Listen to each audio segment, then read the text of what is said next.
السلام عليكم ورحمة الله وبركاته.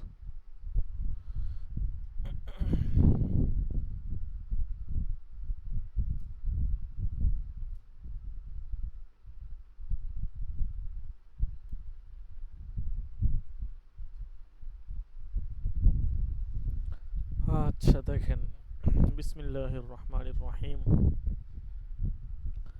সালিসান তাওসীকুদ দাইনি ওয়া আনওয়াউহু। 3 নম্বর বিষয়, তাওসীকুদ দাইন ওয়া আনওয়াউহু। তাওসীক মানে হচ্ছে গ্যারান্টি, ঋণের গ্যারান্টি এবং তার প্রকারভেদ। অর্থাৎ যখন কিস্তিতে বেচা কেনা হয় তখন অপর পক্ষের মানে বিক্রেতা আপনার কাছ থেকে যে টাকাটা পাবে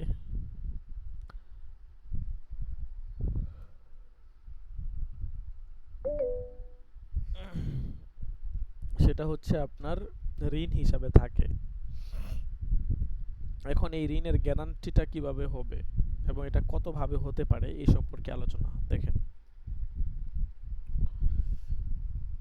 যেহেতু বলতেছে যে রুব্বামা ওয়া বিমা আন্না সামানা ফিল বাইইল মুআজ্জালি ইয়াসিরু দাইনান আল মুশতারি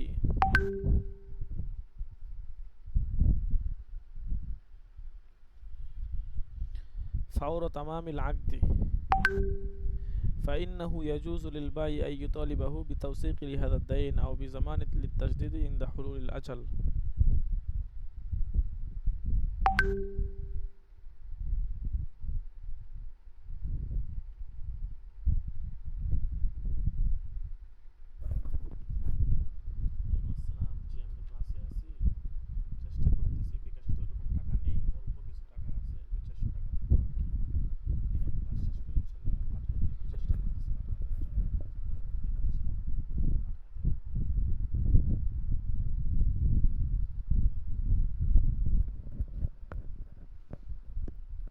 আচ্ছা দেখেন, তো যেটা বলতেছিলাম যে ঋণের গ্যারান্টিটা কিভাবে হবে, এনে যেটা বলতেছে যে যে কথাটা বললাম আর কি, এই কথাটা এখানে বললো। তো যখন বেচা কেনার ক্ষেত্রে এক পক্ষ নগদ মাবি দিয়ে দেয়, আরেক পক্ষ টাকাটা পরে দিবে, এমন একটা অবস্থা, এই ঋণটার গ্যারান্টি দিতে হয় বিভিন্নভাবে। এর মধ্যে 1 নম্বর হচ্ছে আর রাহনু, বন্ধকের মাধ্যমে গ্যারান্টি। আম্মা জিমানু তাসদিদ ফায়ুমকিনু বিতরিকির রাহনি আও বিকাফালাতিন মিনাত তরফিস সালিস। যে কিস্তিতে বেচা কেনার ক্ষেত্রে যে আপনার যে ঋণের গ্যারান্টি গ্রহণ করা হয়, এটার 2টা সূরত হইতে পারে, বিতরিকির রাহান আও বিকাফালাতিন মিনাত তরফিস সালিস। এটা হচ্ছে বন্ধক রাখা, আরেকটা হচ্ছে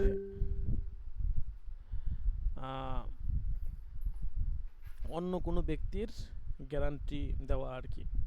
মানে আমি সরাসরি নিজে একটা কোনো একটা জিনিস বন্ধক রাখলাম, এটার একটা সূরত, অথবা অন্য কোনো ব্যক্তি আপনার গ্যারান্টি হয়েছে যে সে টাকা না দিলে আমি দিয়ে দিব, এই 2 সূরত হইতে পারে। ওয়াফিস সূরাতিল উলা ইউরহিনুল মুশতারি শাইআন মিন মুমতালিকাতিহি লাদাল বাইই ওয়া ইয়াহিক্কু লিল বাই আন ইউমসিকাহু কাজিমানিন লিতাসদিদি। আচ্ছা দেখেন, খুলাসাটা বলে দেই। প্রথম সূরতের কথা যেটা বললে, এখানে শুধু প্রথম সূরতটাই বলবে, দ্বিতীয় সূরতটা তো স্পষ্ট, জন্য দ্বিতীয় সূরতটা নিয়ে আলোচনা করবে না। যে কিস্তিতে পাওনা পরিশোধে বা যে কোনো ঋণ পরিশোধে গ্যারান্টি গ্রহণের 2টা পদ্ধতি। 1 নম্বর হচ্ছে বন্ধক রাখা। বন্ধকের পদ্ধতিটা কেমন, যে ক্রেতা তার নিজস্ব কোনো সম্পদ বিক্রেতার কাছে বন্ধক রাখবে। এটা স্বাভাবিক কথা। কথার কথা, আমি একটা ফ্রিজ কিনছি, এখন আমার একটা ধরেন স্বর্ণের জিনিস আছে, চেইন আছে বা বালা বা কিছু একটা আছে, এইটা আমি বিক্রেতার কাছে বন্ধক রাখবো এবং বিক্রেতা নির্ধারিত একটা টাইমের পরে যদি আমি মূল্য পরিশোধে ব্যর্থ হই, তখন ওই জিনিসটা বিক্রি করে ফেলবে। বিক্রি করে সে হচ্ছে আপনার এটার যা মূল্য আছে ওই মূল্য সে আদায় করে নেবে। যদি কখনো বেশি হয়, ঠিক আছে, নির্ধারিত মূল্যের চেয়ে বেশি হয়, সেই ক্ষেত্রে অতিরিক্ত যে টাকা সেটা হচ্ছে যে বন্ধক রেখেছিল মানে ক্রেতাকে সে ফেরত দিবে। ঠিক আছে, এটাই হচ্ছে খোলাসা কথা আর কি। তবে এই বন্ধকি জিনিস বিক্রি করা তার জন্য বৈধ হবে তখন যখন নির্ধারিত যে মেয়াদ টাকা দেওয়ার ওই মেয়াদের মধ্যে মুশতারি টাকা দিতে ব্যর্থ হবে, তখন বিক্রেতার জন্য ওইটা বিক্রি করা বৈধ আছে, এছাড়া কিন্তু বৈধ নাই। পাশাপাশি এই বন্ধকি জিনিসের মাধ্যমে কোনো ধরনের উপকৃত হওয়া এটাও মুশতারির জন্য মানে বিক্রেতার জন্য কোনোভাবেই বৈধ নয়। আচ্ছা, তো বন্ধকের মাধ্যমে গ্যারান্টি বললো যে গ্যারান্টি কয়েকভাবে হতে পারে। একটা হচ্ছে বন্ধকের মাধ্যমে এবং এটা ব্যক্তির মাধ্যমে হতে পারে। ২ নম্বর সূরত বলতেছে গ্যারান্টি হতে পারে ইমসাকুল বাই আল মাবি আলি জিমান তাজদিদ, মূল্য আদায়ের জন্য মাবিকে বিক্রেতা কর্তৃক আটকে রাখা। অর্থাৎ আপনি ফ্রিজ কিনছেন, এখন ফ্রিজের টাকা ২০,০০০ টাকা, এই মূল্যটা আদায় করার জন্য বিক্রেতা মাবিটাকে অর্থাৎ ফ্রিজটাকে আটকে রাখলো, এটার কথা বলতেছে। ঠিক আছে, বলতেছে এইটার ২টা সূরত হইতে পারে। এই যে আপনার বাকিতে বেচা কেনার ক্ষেত্রে বিভিন্ন জিনিস আটকে রাখে, এটার ২টা সূরত হইতে পারে। ১ নম্বর সূরত হচ্ছে মূল্য আদায়ের জন্য বিক্রিত পণ্য আটকে দেওয়া বা হস্তান্তর না করা। ঠিক আছে, আল আউয়াল আইয়াকুন আলা আসাসি হাবসিল মাবিল ইস্তিফা ইসামান, মূল্য আদায়ের জন্য মাবি যেটা আছে ওইটা হস্তান্তর না করা বা আটকে দেওয়া। ২ নম্বর হচ্ছে আইয়াকুনা বিতরিক রেহেন, বন্ধক স্বরূপ বিক্রিত পণ্য আটকে দেওয়া বা হস্তান্তর না করা। একটা হচ্ছে বন্ধক স্বরূপ, আরেকটা হচ্ছে বন্ধক স্বরূপ না মুতলাক বিক্রিত পণ্য আটকে রাখা যেন সে মূল্য পরিশোধ করে। পার্থক্যটা কি বলতেছে, ওয়াল ফারকু বাইনাস সূরাতাইন আন্নাল মাবিয়াল মাহবুসা ইনদাল বাই মাজমুরুন আলাইহি বিসসামানি লা বিল কিমাহ, ফালাউ হালাকাল মাবিয়া ওয়া হুয়া মাহবুসুন ইনদাহু ইয়ানফাসিখুল বাইউ ওয়া লা ইয়াকুনু মাজমুরুন আলাইহি বিকিমাতিস সুকিয়া। বলতেছে এই দুইটা পদ্ধতির মধ্যে ব্যবধান হচ্ছে, প্রথম পদ্ধতির মধ্যে মূল্য আদায়ের জন্য মাবি যেটা আছে ওইটা আটকে দেওয়া হবে অথবা হস্তান্তর থেকে বিরত থাকবে। ওই অবস্থায় যদি বিক্রেতার কাছে বিক্রিত পণ্য বা মাবিটা তার কাছে এটা মাজমুন বিস সামান মানে বিক্রয় মূল্যের উপর দায়বদ্ধ থাকবে, এটা মাজমুন কিমত থাকবে না। ঠিক আছে, এই জন্য ওই মাবিটা যদি আটক থাকা অবস্থায় বিক্রেতার কাছে থাকা অবস্থায় নষ্ট হয়ে যায় বা ধ্বংস হয়ে যায়, তাহলে এই বিক্রয় চুক্তি বাতিল হয়ে যাবে এবং বিক্রেতাকে ক্ষতিপূরণ দিতে হবে না। ঠিক আছে, এটা সূরত আর কি। আর দ্বিতীয় পদ্ধতি কি বলতেছে, দ্বিতীয় পদ্ধতিতে বিক্রিত পণ্য যদি বন্ধক হিসেবে রাখা হয় তাহলে বিক্রেতার বিনা অবহেলায় যদি নষ্ট হয়ে যায় বা ধ্বংস হয়ে যায় তাহলে বিক্রয় চুক্তি বাতিল হবে না, অবহেলা ছাড়া নষ্ট হলে, বরং এটা ক্রেতার পণ্য নষ্ট হয়েছে এটা ধরা হবে এবং ক্রেতাকে অবশ্যই মূল্য পরিশোধ করতে হবে। ঠিক আছে, এটা হচ্ছে ২টা সূরত। যদি কেউ না বুঝেন জিজ্ঞাসা করবেন, এগুলো একটু কঠিন। ঠিক আছে, এই মাসালাগুলো বোঝা একটু কঠিন। ঠিক আছে, একটু সময় নিয়ে ঠান্ডা মাথায় মোতালা করতে হয়, তারপরে আপনি বুঝতে পারবেন। বাকি আলোচনাগুলো খুবই জরুরি। দেখেন, তো এখন বলতেছে প্রথম পদ্ধতি যেটা, অর্থাৎ মূল্য আদায়ের জন্য চাপ প্রয়োগের উদ্দেশ্যে বিক্রিত পণ্যকে আটকে রাখা, বলতেছে এইটা কিস্তির বেচা কেনার মধ্যে জায়েজ নাই। কেন জায়েজ নাই বলতেছে, লিআন্নাল বাইআ বিত্তাকসিতি বাইউন মুআজ্জালুন ওয়া ইন হাক্কাল বাই'i ফি হাবসিল মাবিল ইস্তিফা'ইস সামানি ইম্মা ইয়াসবুতু ফিল বুয়ু'ইল হাল্লাতি ওয়া লাইসা লাহু ফিল বুয়ু'ইল মুআজ্জালাতি ওয়া জাআ ফিল ফাতাওয়াল হিন্দিয়া। আচ্ছা, বলতেছে এই যে আপনার বেচা কিনার মধ্যে এই বাইটা হচ্ছে কিস্তির বেচা কেনার মধ্যে সিস্টেমটাই হচ্ছে মাবিটা নগদ দিয়ে দিবে আর সামানটা বিক্রেতা পরে বুঝে নেবে। এর মানেই হচ্ছে বাইবিত তাকসিদ বা কিস্তির বেচা কেনা। এখন এখানে যদি মাবিটাকে আটকে রাখা হয় তাহলে তো বাইবিত তাকসিদের যেই হাকিকত এটাই উজুদে আসে না। এই জন্য এই সূরতে আপনার এইভাবে মূল্য পাওয়ার জন্য মাবিকে আটকে রাখা এটা কোনো জায়েজ নাই। এটা শুধুমাত্র নগদ বেচা কেনার ক্ষেত্রে জায়েজ আছে। ফতোয়া হিন্দিয়ার মধ্যে সম্পর্কে আবার হচ্ছে দেখেন, ক্বালা আসহাবুনা রাহিমাহুল্লাহু তাআলা লিল বাইই হাক্কু হাবসিল মাবি লিইস্তিফা ইসসামান ইযা কানা হালান। অর্থাৎ আমাদের ফুকাহে কেরাম তারা অভিমত দিয়েছেন যে নগদ বেচা কেনার ক্ষেত্রে মূল্য আদায় করার জন্য বিক্রেতার জন্য বিক্রিত পণ্য বা মাবিকে আটকে রাখার অধিকার আছে, কিন্তু বাকিতে বেচা কেনার ক্ষেত্রে বিক্রিত পণ্য বা মাবি আটকে রাখার কোনো কি নাই, অধিকার নাই। আচ্ছা, এটা গেল প্রথম সূরত। এবার আসি দ্বিতীয় সূরত, বলতেছে ও আম্মাত তরিকুস সানি, আর দ্বিতীয় সূরত অর্থাৎ মূল্য আদায়ের জন্য বিক্রিত হস্তান্তর না করা, যে দ্বিতীয় সূরতটা যে বন্ধক স্বরূপ আটকে রাখা, বলতেছে এই দ্বিতীয় সূরতের মধ্যে বিক্রয় চুক্তির যেটা ওটার ক্রেতার যেই মূল্য দায়িত্ব থাকে মূল্য আদায় করাটা, হ্যাঁ, ওইটা আদায়ের পরিবর্তে বিক্রেতা যদি বিক্রিত পণ্যটা বন্ধক হিসেবে নিজের নিয়ন্ত্রণে রেখে দেয়, ধরেন কথার কথা সে এখনো টাকা দেয় নাই, ঠিক আছে, এখন বললো যে ভাই আপনার পণ্যটাই আমি বন্ধক স্বরূপ এটা রেখে দিলাম, আপনি টাকা দিলে পরে দিব, তাহলে দুইটা সূরত হইতে পারে, ওই দুই নম্বর সূরতের আবার দুইটা সূরত। আল আউয়াল আইয়ার ইউরহিনাহুল মুশতারি ক্বাবলা আইয়াখবিজাহু মিনাল বাইই। দুইটা সূরত সহজ করে বুঝেন যে ক্রেতা মুশতারি যে আছে সে বিক্রিত পণ্য নিজের নিয়ন্ত্রণে নেওয়ার আগেই বিক্রেতার কাছে বন্ধক হিসাবে রেখে দিবে। আপনি ফ্রিজ কিনছেন কথার কথা, ঠিক আছে, এখন ফ্রিজটা হচ্ছে যে আমি এখনো বুঝে পাই নাই, ঠিক আছে, তো বুঝে না পাওয়ার আগেই আপনি হচ্ছে বিক্রেতার কাছে এটা বন্ধক হিসেবে রেখে দিলেন, এটা একটা স্রোত। আরেকটা স্রোত হচ্ছে যে না, আমি ফ্রিজটা বুঝে পাইছি যে হ্যাঁ এই যে আমার ফ্রিজ, আমি এটা হস্তগত করছি, বুঝে পাইছি, আচ্ছা ঠিক আছে, এবার আপনার কাছে বন্ধক রাখেন।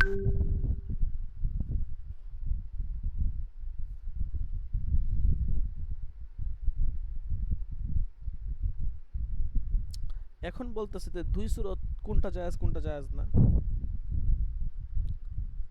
বলতেছে প্রথম সুরত যেটা নিজের নিয়ন্ত্রণে নেওয়ার আগেই বিক্রেতার কাছে বন্ধক হিসেবে রেখে দিবে, এটা জায়েজ না, এটা স্পষ্ট কথা। নিজের নিয়ন্ত্রণে নেওয়ার আগেই রেখে দিলে তো এটা তো বাইবিত তাকসিদ বা কিস্তির যে বেচা কেনার যে হাকিকতেই উজুদে আসলো না, এই জন্য এটা জায়েজ নাই। আর দুই নম্বর সুরত বলতেছে ক্রেতা প্রথমে মাবিটা নিজের নিয়ন্ত্রণে দিবে, তারপর বন্ধক স্বরূপ ওই পণ্যটাকেই বিক্রেতার কাছে ফেরত দিবে।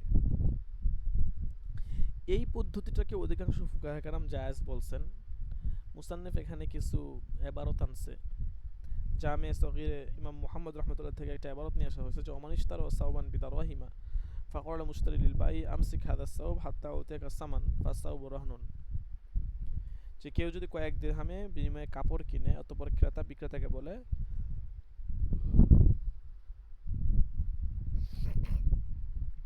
আমি মূল্য আদায় না করা পর্যন্ত এই কাপড়টা তোমার কাছে রেখে দাও, এই অবস্থায় কাপড়টা যদি বিক্রেতার কাছে বন্ধক হিসেবে রেখে দেয় তাহলে এটা বন্ধক হয়েছে বলে ধরা হবে, ঠিক আছে। এবং এটার বেশ কিছু ব্যাখ্যাও এখানে লেখছে, হ্যাঁ, হেদায়া কিতাবের মুসান্নিফ, হ্যাঁ, উনি বলছেন দুররে মুখতারের মধ্যেও এই বিষয়টা আসছে সরার মধ্যে, ঠিক আছে। এরপরে নিচের দিকে আরো কিছু কথা বলছে, যেটা আল্লামা ইবনে আবিদিন রহমতুল্লাহ আলাইহি রদ্দুল মুহতারে বলছেন, ঠিক আছে। দেখেন কওলুহু লিআন্নাহু হিনা ইযিন ইয়াসলুহু, হ্যাঁ, আই লিতাইয়িনি মিলকিহি ফি, এই কথাগুলো দ্বারা এটাই বুঝাইছে, ঠিক আছে, যে যদি সে নিজের নিয়ন্ত্রণে আনার পরে যদি বিক্রেতাকে বলে যে ঠিক আছে ভাই আমি মূল্য আদায় রাখ পর্যন্ত এটা তোমার কাছে বন্ধক হিসেবে থাকবে, তাইলে এটা জায়েজ আছে, এটা সমস্যা নাই, ঠিক আছে।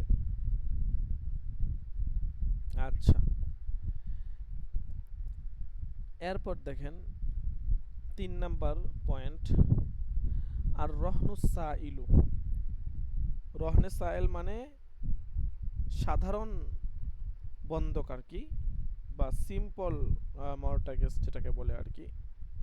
এটার পদ্ধতিটা কি বলতেছে, হুনাকা নাউউন আখরু মিনার রাহনি ইউজাদু ফি কাওয়ানিনা কাসীরুম মিনাল বিলাদিল ইসলামিয়্যাতি লা ইউকবাজু ফিহিল মুরতাহিনু আলা শাইইল মারহুন ওয়া ইন্নামা ইয়াবকা বিয়াদির রাহিনি ওয়ালাকিন ইয়াহুক্কু লিদ-দাইনি ইযা কাসরাল মাদিনু ফিল আদাই আই ইউতালিবা বিবাইইহি ইস্তিফাউন লিদাইনিহি মিন হাসিলাদি বাইহি। আচ্ছা দেখেন, বলতেছে বর্তমানে আপনার ইসলামী যেই মানে রাষ্ট্রগুলো আছে সেখানে একটা পদ্ধতি এরকম আছে যেখানে বন্ধক গ্রহীতা বন্ধকি বস্তুটা নিজের নিয়ন্ত্রণে না নিয়ে বরং বন্ধক দাতার কাছেই রেখে দেয়। তবে বন্ধক দাতা ঋণ পরিশোধে যদি ব্যর্থ হয় তখন বন্ধক দাতার কাছ থেকে বন্ধক গ্রহীতা ওই জিনিসটা চেয়ে নেওয়ার অধিকার রাখে। এটাকে বলে রহনে সাজেজ। বিষয়টা আবার বুঝেন, সহজ করে উদাহরণ দিয়ে বুঝাইয়া দেই। বিষয়গুলো একটু কঠিন, এই জন্য একটু মনোযোগ দিয়ে ধরবেন। কথার কথা, আপনি ফ্রিজ কিনতে গেছেন দোকানে। এখন আপনি যেহেতু মূল্যটা পরে দিবেন, এই জন্য আপনাকে কোনো কিছু বন্ধক রাখতে হবে। এখন আপনি যেই জিনিসটা বিক্রেতার কাছে বন্ধক রাখবেন ওইটা বিক্রেতা নিজের নিয়ন্ত্রণে নিবে না, বরং ওটা আপনার কাছেই রেখে দিবে। আপনার কাছে রেখে দিয়েই মানে কেমন যেন সে এখানে ক্ষমতা খাটাবে কাগজপত্রে। তো যখন আপনি মূল্য পরিশোধে ব্যর্থ হবেন তখন আপনার কাছে যেই বন্ধকিটা ছিল বিক্রেতা রেখে দিয়েছিল ওই বন্ধকি বস্তুটা আপনার কাছ থেকে সে চেয়ে নেওয়ার অধিকার রাখে এবং সে চেয়ে নিতে পারবে।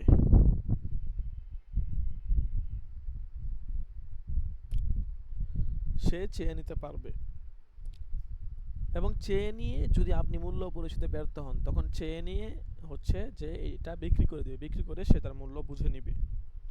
ঠিক আছে, এটাকে বলা হয় আপনার রহনে সাজেজ। ঠিক আছে,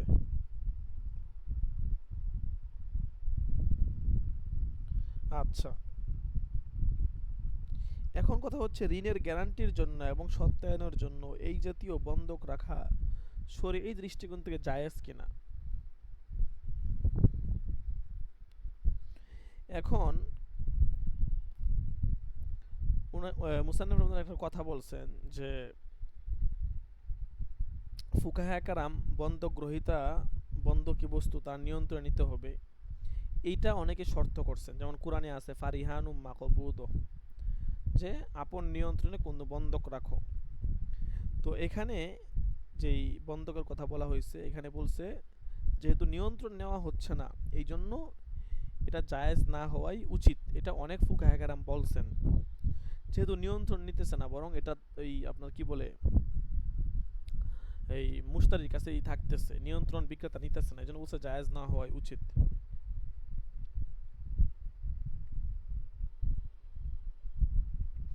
এখন মুসান্নেফ বলতেছেন বাস্তবতা হচ্ছে যে বন্ধকি বস্তুর মধ্যে বন্ধক গ্রহীতার নিয়ন্ত্রণটা, এটা যদিও ফুকাহা কেরাম শর্ত করছেন কিন্তু বন্ধকদাতাকে বন্ধকি বস্তুটা বন্ধক গ্রহীতার অনুমতি নিয়েই ফিরিয়ে নেওয়ার সুযোগ দিয়েছেন। অর্থাৎ কেমন যেন বন্ধক দাতা সে বন্ধক গ্রহীতার অনুমতি নিয়েই ওই জিনিসটা নিজের কাছে আবার ফিরিয়ে নেওয়ার অনুমতি নিয়েছেন। কথার কথা, ফ্রিজ কিনছেন, এখন একটা স্বর্ণের জিনিস তাকে দিছেন যেটার দাম হচ্ছে 1,00,000 টাকা। এখন কেমন যেন বন্ধক গ্রহীতা মানে বিক্রেতা সে মুশতারিকে এটা আবার ফেরত দিছে তার অনুমতিক্রমেই, এবং কেমন যেন এখানে মুশতারি যদিও মুশতারির কাছে ওই জিনিসটা বন্ধকের জিনিসটা থাকতেছে কিন্তু তারপরেও কেমন যেন বিক্রেতার বা বন্ধক গ্রহীতার পরিপূর্ণ অধিকার ওই বস্তুর মধ্যে আছে। ঠিক আছে, নষ্ট হয়ে গেলে কিন্তু বন্ধক দাতার সম্পদ থেকে ধ্বংস হবে। ঠিক আছে, এবং বন্ধক গ্রহীতার কিন্তু এই অধিকারও আছে যে নির্ধারিত সময় পার হলে সে এই জিনিসটা বিক্রি করে আপনার হচ্ছে যে তার টাকা আদায় করতে পারবে। তাইলে বোঝা গেল সব কিছুই তার আপন জায়গাতে ঠিক আছে, শুধুমাত্র জিনিসটা বন্ধকদাতার কাছে থাকতেছে, এতে কোনো সমস্যা নাই। এই জন্য অনেক উলামায়ে কেরাম এটাকে জায়েজ বলছেন। হেদায়ার মুসান্নেফ দেখেন কিছু আবারত এখানে আনছে।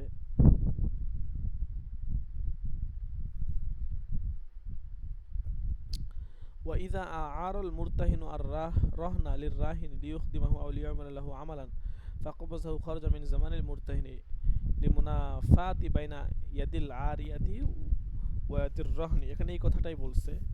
ঠিক আছে, যে বন্ধক গ্রহীতা যদি বন্ধকি বস্তু বন্ধকদাতা থেকে আর নিজের সেবার জন্য বা কাজে ব্যবহারের জন্য খরচ হিসেবে দিয়ে দেয়, আর বন্ধকদাতাও যদি সেটা নিজের নিয়ন্ত্রণে প্রতিষ্ঠা করে নেয়, তাহলে ওই বস্তু বন্ধক গ্রহীতার জিম্মাদারি থেকে মুক্ত হয়ে যাবে। ঠিক আছে? কারণ বন্ধকের নিয়ন্ত্রণ এবং করজের নিয়ন্ত্রণ এই দুইটার মধ্যে বৈপরীত্য বিদ্যমান। এই জন্য বন্ধকদাতার কাছে বন্ধকি বস্তু যদি নষ্ট হয়ে যায়, তাহলে বিনা ক্ষতিপূরণে নষ্ট হবে। ঠিক আছে? কেমন যেন এটা বন্ধক গ্রহীতার কাছে নষ্ট হয়েছে। আর বন্ধকি জিনিস নষ্ট হলে আপনারা জানেন কোনো ক্ষতিপূরণ দিতে হয় না, যদি তা না পাওয়া যায়, তার সীমালঙ্ঘন না পাওয়া যায়। আচ্ছা, এরপরে এখানে আরো বেশ কিছু কথা বলছে। ঠিক আছে, এদিকে আর না যাই। দেখেন, এগুলো তো জরুরি না, মূল বিষয়টা আশা করি আপনারা বুঝতে পারছেন। যদি কারো কোনো অসুবিধা থাকে জিজ্ঞাসা করবেন। এই কিতাবটা এমনিতে একটু কঠিন, ঠিক আছে, একটু আলোচনা বেশি, কিন্তু আমি শুধু মৌলিক পয়েন্টগুলো আপনাদেরকে বলে বলে শেষ করে যাচ্ছি। মৌলিক পয়েন্টগুলোও শেষ করা সম্ভব না, এত এত মানে আলোচনা। দেখেন, 4 নাম্বার পয়েন্ট, আল কাফালাতু মিন তরফিন সালিসিন, তৃতীয় ব্যক্তির পক্ষ থেকে জামানত এবং গ্যারান্টি। ঠিক আছে, অনেক সময় এমন হয় যে আপনি একটা কিছু কিনছেন, এখন দোকানদার আপনাকে চিনে না, আপনার বড় ভাইকে চিনে, অথবা আপনার পরিচিত আপনি এমন একজনকে নিয়ে আসছেন, তাকে দোকানদার খুব বিশ্বস্ত মনে করে। এখন আপনি কিস্তিতে কিনছেন, এখন আপনি হচ্ছে তাকে বলে দিয়েছেন ভাই, বা ওই ব্যক্তির দোকানদারকে বলছে ভাই আপনি তো আমাকে চিনেন নাকি, আপনি কোনো চিন্তা করেন না, সে যদি টাকা না দেয় তাহলে আমি তার টাকা দিব, এরকম আর কি। এটাকে হচ্ছে তৃতীয় ব্যক্তির পক্ষ থেকে জামানতের গ্যারান্টি। এখন এটাকে কাফালা বলা হয়, আপনারা পড়ছেন হেদায়ের মধ্যে, হেদায়ের সালেসের মধ্যে। তো এখন কথা হচ্ছে, এই কাফালার বিনিময়ে অর্থ নেওয়াটা আসলে বৈধ কিনা। ঠিক আছে,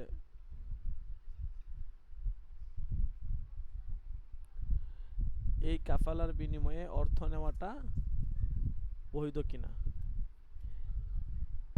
এটাই হচ্ছে মূল কথা। এটাই হচ্ছে মূল কথা। কারণ বর্তমানে অনেক এমন প্রতিষ্ঠান হয়েছে যারা ঋণের গ্যারান্টারের বিনিময়ে তারা হচ্ছে আপনার অর্থ নিয়ে থাকে।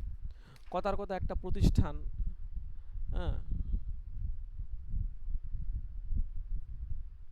তারা ধরেন আপনার 1 লাখ টাকা ঋণের গ্যারান্টি নিবে। ঠিক আছে, এখন তারা এই ঋণের গ্যারান্টার হিসেবে আপনার কাছ থেকে কিছু নগদ অর্থ নেয়। এখন এইটাকে অনেকে জায়েজ বলছেন। বা ধরেন কথার কথা যে একজনে, ধরেন কথার কথা আমি আপনার কাছ থেকে 100 টাকা পাই। ঠিক আছে, ঠিক আছে, ধরেন আমি সাবেত আহমেদের কাছ থেকে 100 টাকা পাই। ঠিক আছে, এখন মুশফিকুর রহমান ধরেন সে বলতেছে যে ঠিক আছে হুজুর, সে যেহেতু আপনার কাছ থেকে 100 টাকা পান, তাহলে আমি আমি হচ্ছে তার টাকাটা দিয়ে দিলাম। আর মুশফিকুর রহমান সাবেত আহমদকে বলতেছে যে আপনি আমাকে পরে 110 টাকা দিয়ে দিন। ঠিক আছে, তো এই যে আপনার আপনি তার ঋণের গ্যারান্টার হইলেন এবং নগদ নগদ টাকাটা আমাকে দিয়ে দিলেন তার পাওনাদারের পক্ষ থেকে, এবং 10 টাকা অতিরিক্ত আপনি সাবেত আহমদের কাছে চাইলেন, এইটা হচ্ছে জায়েজ হবে না। বর্তমানে এরকম অনেক প্রতিষ্ঠান আছে, তবে অনেক উলামায়ে কেরাম যুক্তি দিয়ে বলছেন এটা জায়েজ আছে। কারণ এটা একটা বাণিজ্যিক রূপে দাঁড়িয়ে গেছে। কারণ বর্তমানে আন্তর্জাতিক যে সংস্থাগুলো আছে তারা এরকম লেনদেন করে থাকে এবং তারা এটার পিছনে অনেক অর্থ ব্যয় করে, তো তাদের তো টাকা পয়সা ব্যয় হচ্ছে। এই জন্য অনেক ফুকাহে কেরাম ইত্যাদি ইত্যাদি দলিল দিয়ে বলতে জায়েজ আছে বলছেন। কিন্তু মুসান্নেফ বলেন তাদের এই যুক্তিটা সঠিক নয়। ঠিক আছে, কারণ কি? কারণ হচ্ছে গ্যারান্টির বিনিময়ে যদি মূল্য গ্রহণ করা জায়েজ সাব্যস্ত করা হয়, তাহলে তো ঋণের বিনিময়েও মুনাফা দাবি করা সাব্যস্ত হবে। ঠিক আছে, যে আপনি আমার কাছে 100 টাকা পাই, আমি সাবেত আপনার কাছে, আপনি 10 দিন পরে দিলে আপনি 110 টাকা দিবেন। যুক্তি তো এটাই ধরে, কারণ গ্যারান্টি যেটা দেওয়া আর ঋণের বিনিময়ে মুনাফা, বা ঋণ একই কথা, গ্যারান্টার আর ঋণ একই কথা। এই জন্য বলতে সেটা জায়েজ নাই। কারণ নিঃস্বার্থ লেনদেনের যে গ্যারান্টি এবং ঋণের মধ্যে যেই নিঃস্বার্থ ঋণ, এই দুইটার মধ্যে আসলে হাকিকতান কোনো পার্থক্য নাই। ঠিক আছে, কাজেই হচ্ছে যে যারা হচ্ছে যে এইভাবে লেনদেন করে, ঠিক আছে, যে আপনার ওটার নির্দিষ্ট একটা অ্যামাউন্ট তাকে দিতে হবে, এটা কোনোভাবে কি নয়, জায়েজ নয়। আশা করি আপনাদেরকে বুঝাইতে পারছি। ঠিক আছে?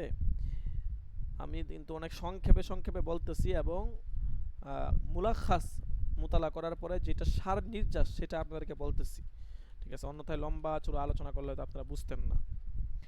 এরপর এখন একটা কথা হচ্ছে যে বর্তমানে যে লেটার অফ ক্রেডিট চালু হচ্ছে আন্তর্জাতিক ব্যবসা বাণিজ্যের ক্ষেত্রে, অর্থাৎ এটার একটা মানে লেটার অফ ক্রেডিট মানে হচ্ছে কোনো কিছু আপনি ব্যাংক থেকে নেবেন, ব্যাংক আপনার ঋণের গ্যারান্টার হবে, সেখানে ব্যাংক কিছু অর্থ দাবি করে।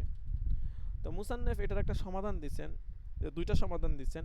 এক নম্বর হচ্ছে লেটার অফ ক্রেডিট চালু করার ক্ষেত্রে যে প্রকৃত অর্থে ব্যাংকের যে ব্যয় এবং খরচ হয় গ্রহীতার কাছ থেকে সেটা চেয়ে নিয়ে ব্যাংকের জন্য জায়েজ আছে, কারণ এটা সার্ভিস চার্জ দিতেছে, এটা সে ঋণের গ্যারান্টার হয়েছে এই জন্য নিতেছে, ব্যাপারটা এমন নয়, বরং সার্ভিস চার্জ, যেহেতু আপনার মানে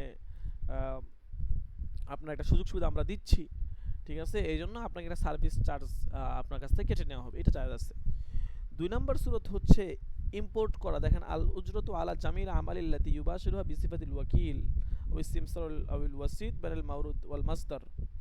বলতেছে যে ইম্পোর্ট এবং এক্সপোর্ট এই ক্ষেত্রে যে মধ্যস্থতাকারীর ভূমিকা পালন করে এবং এই কাজ সম্পাদনের জন্য যে শ্রম ব্যয় হয়ে থাকে তার জন্য প্রতিনিধি বা দালাল কিংবা মধ্যস্থতাকারী হিসেবে নিজের শ্রমের বিনিময়ে দাবি করা, এটাও ব্যাংকের জন্য জায়েজ আছে। সে দেখা গেছে আপনার মধ্যস্থকারী হিসেবে থাকে, কথার কথা আপনাদের দুজনের মধ্যে লেনদেন হইবে, ব্যাংক এখানে মধ্যস্থতা করে যে ঠিক আছে আপনি তাকে বিশ্বাস করতে পারেন, তার হচ্ছে যে আমি তার ব্যাপারটা দেখতেছি, সে যদি মূল্য পরিশোধে কোনো টালবাহানা করে আমি এটা দেখব, তবে আপনাকে কিছু সার্ভিস চার্জ দিতে হবে, কারণ এখানে বেশ কিছু খরচ হয়, কারণ ওইটা অন্যান্য আদার্স কস্টিং হিসাবে ব্যাংক ওইটা হচ্ছে যে মুশতারির কাছ থেকে বা যে হচ্ছে যে আপনার মূল এখানে তার কাছ থেকে এটা নিতে পারবে, সমস্যা নেই, এটা হচ্ছে আদার্স কস্টিং হিসাবে, অন্যান্য যাবতীয় প্রাসঙ্গিক খরচ হিসাবে, এটা এই হিসাবে না যে তার ঋণের গ্যারান্টার হইতাছে এই জন্য, ঠিক আছে? এটা হচ্ছে ব্যাংকিং এর ক্ষেত্রে, কিন্তু ব্যাংকিং ছাড়া অন্যান্য ব্যক্তি পর্যায়ে তো আর আমাদের এরকম কোনো ইয়া হয় না, যে ধরেন কথার কথা যে আপনি ১০০ টাকা পরিশোধ করে দিলেন, এখন আপনার তার এই কারণে আপনার অনেক সার্ভিস চার্জ লাগবে, ঠিক আছে, বা আপনার হচ্ছে যে ১০০ টাকা পরিশোধ করতে অনেক খরচ হচ্ছে, ভাড়া দিয়ে আসতে হচ্ছে ইত্যাদি ইত্যাদি, এরকম কোনো কিছু বিষয় নাই এখানে, ঠিক আছে? এই জন্য বলছে এটা ব্যক্তিগত লেনদেনের ক্ষেত্রে, ব্যাংকিং পর্যায়ের ক্ষেত্রে। ৫ নাম্বার যে গ্যারান্টিটা ঋণের ক্ষেত্রে হয়ে থাকে এটাকে বলা হয় তাওসিকুদ দাইন বিল কিমবালিয়া, ঠিক আছে, মানে বিল অফ এক্সচেঞ্জ যেটাকে বলা হয়। বিল অফ এক্সচেঞ্জ এটা জিনিসটা কাকে বলা হয় বলতেছে, অনেক সময় দেখবেন যে ঋণের গ্যারান্টি একটা দলিলের মাধ্যমে সম্পাদিত হয়, ওই দলিলের মধ্যে এই কথাটা লেখা থাকে যে ক্রেতা বিক্রেতার কাছে এই এতদিনের মেয়াদে এই পরিমাণ অর্থের ঋণী সে, ঠিক আছে, আর ক্রেতা এই অর্থ অমুক তারিখে বিক্রেতাকে পরিশোধ করে দিবে, ঠিক আছে, এরপর এর উপর ক্রেতার বা বিক্রেতার স্বাক্ষর নেওয়া হয়, এটাকেই বলা হয় বিল অফ এক্সচেঞ্জ, বুঝতে পারছেন? হ্যাঁ, বা তাওসিকুদ দাইন বিল কিমবালিয়া।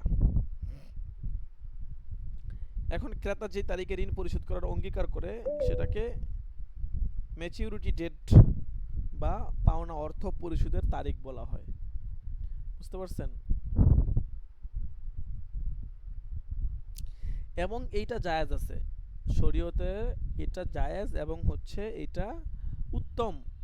কোরআন শরীফে আসছে ইয়া আইয়ুহাল্লাযীনা আমানু ইযা তাদায়ানতুম বিদাইনিন ইলা আজালিম মুসাম্মান ফাকতুবু, যে যখন তোমরা কোনো লেনদেন করবে তখন লিখে রাখবে যেন পরবর্তীতে তোমরা পরিশোধ করতে পারো, সহজ হয় এটা তোমাদের জন্য।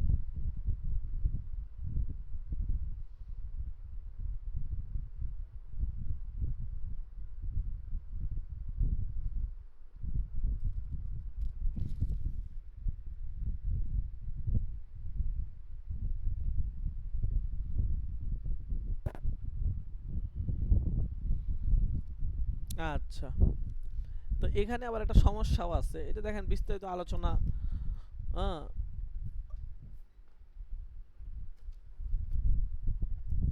তারপর সংক্ষেপে বলি। দেখেন অনেক সময় এমন হয় যে, যেটা বর্তমান সময়ে যেটা হয় আর কি, এই দলিলটা এটা হস্তান্তরযোগ্য আপনার একটা বস্তু হিসেবে গণ্য হয়, যে বিক্রেতা যে মূলত পাওনাদার থাকে এবং যে দলিল বাহক, সে কোনো কোনো সময় এই দলিলকে এখানের মধ্যে পাওনা টাকার চেয়ে সামান্য কম মূল্যে বিক্রি করে দেয়। এর উদ্দেশ্য হচ্ছে নির্ধারিত তারিখের আগেই নিজের অর্থটাকে হস্তগত করা। আর এই বিক্রয়টাকে বলা হয় ডিসকাউন্টিং অফ দ্য বিল। মানে কথার কথা ধরেন আমরা চুক্তি করছি যে এত তারিখে জুন জুলাই হচ্ছে যে আপনার ডিসেম্বর মাসের আপনার 30 তারিখে আপনি 1 লাখ টাকা দিবেন। এখন অনেক সময় হয় কি যে ডিসেম্বর মাসের 31 তারিখে বিক্রেতা কি করে বলে যে ভাই আপনি এক কাজ করেন ডিসেম্বর মাসের 1 তারিখে দিয়েন, আপনি 1 লাখ না আপনি 90,000 টাকা দিয়েন। এইটাকে বলে ডিসকাউন্টিং অফ দ্য বিল। ঠিক আছে, এই যে আপনার মানে ছাড় দেওয়া, ঠিক আছে, তখন এইটা হচ্ছে যে আপনার অধিকাংশ ক্ষেত্রে এটার বাহক ব্যাংক হয় আর কি। ঠিক আছে, তখন ব্যাংক তার দলিল হস্তান্তর করে টাকা উত্তোলন করে থাকে। আর ব্যাংক তার যেই এন্ডোসমেন্ট বা সত্যায়িত করার পরেই মূলত সেই দলিলটা গ্রহণ করে। বুঝতে পারছেন? এরপর ব্যাংক ওই দলিলে লিখিত যে অর্থ, এইটা শতকরা হারে টাকাটা কর্তন করে অবশিষ্ট টাকা দলিল বাহক যে থাকে তাকে হস্তান্তর করে। ঠিক আছে, অর্থাৎ দলিল বাহক দলিলের উপর অপর দিকে দস্তখত করে দিবে। আর এটাই এই কথার প্রমাণ বহন করে যে দলিলের বাহক অর্থের বিনিময়ে ব্যাংক বরাবর তার অধিকার প্রত্যাহার করে নিয়েছে। জানি না বুঝতে পারতেছেন কিনা, আলোচনাগুলো একদম শুরু থেকে বুঝতে হবে, তাহলে বুঝবেন। দলিলের বাহক যে সে এটা রাজি হয়ে গেছে ব্যাংকের কাছ থেকে যে ব্যাংক তার টাকাটা পরিশোধ করে দিবে অর্থের বিনিময়ে। ঠিক আছে, যে দেখা গেছে আমার কাছে টাকা নাই, এখন আমি ব্যাংকের এখন দলিলের যে বাহক সে দলিল নিয়ে ব্যাংকে গেছে, যার পক্ষ থেকে দলিল হয়েছে সে ব্যাংকে বলে দিচ্ছে যে ঠিক আছে আপনি টাকা দিয়ে দেন, সত্যায়িত কপি এন্ডোর্সমেন্ট করছে এবং দেখা গেছে 1 তারিখে 90,000 টাকা দিয়ে দিছে। এখন এই যে অতিরিক্ত 10,000 টাকা এটা কিন্তু সে অবশ্যই পরিশোধ করে, ব্যাংকে দিয়ে দেয় সে। এখন এটাকেই আপনার ডিসকাউন্টিং অফ বিল বলা হয়। আর এই যে বিল অফ এক্সচেঞ্জের যেই নিয়মটা, এটা শুরুতে দৃষ্টিকোণ থেকে জায়েজ নেই, না জায়েজ। কারণ এখানে পাওনা টাকা বিক্রয় এমন এক ব্যক্তির কাছে করা হচ্ছে যে মূলত পাওনাদার নয়। ব্যাংক তো এই টাকাটা হচ্ছে যে আপনার পায় না। ধরেন কথার কথা আমি টাকা পাই হ্যাঁ সাবেত আহমেদের কাছে, ঠিক আছে, সে আমাকে টাকা দিবে। এখন আমাদের যে দলিলটা, ঠিক আছে, এটা আমি নিয়ে ব্যাংকের কাছে গেছি, ব্যাংক থেকে বলেন ব্যাংকের কথা ব্যাংকে সাবেত আহমেদের টাকা আছে, ওখান থেকে আমি একটা নির্দিষ্ট অ্যামাউন্ট, বা ব্যাংকে অনেক সময় ব্যক্তি বুঝে লেনদেন দেয়, টাকা না থাকলেও ঋণ দেয়। তখন ব্যাংকের কাছ থেকে আমি টাকা নিয়ে আসলাম এবং এই জিনিসটা আমি ব্যাংকের কাছে বিক্রি করে ফেললাম। তাহলে পাওনা টাকা যার কাছে আমি পাই না তার কাছ থেকে হচ্ছে আমি টাকা আদায় করলাম, 1 নাম্বার কথা। ঠিক আছে, 2 নাম্বার কথা হচ্ছে এখানে পরবর্তীতে তাকে আবার এই সুযোগ সুবিধার কারণে তাকে অতিরিক্ত টাকা প্রদান করা হচ্ছে এবং এখানে সুদ পাওয়া যাইতেছে স্পষ্টভাবেই। কাজে এটা কোনোভাবেই কি নয়, জায়েজ নয়।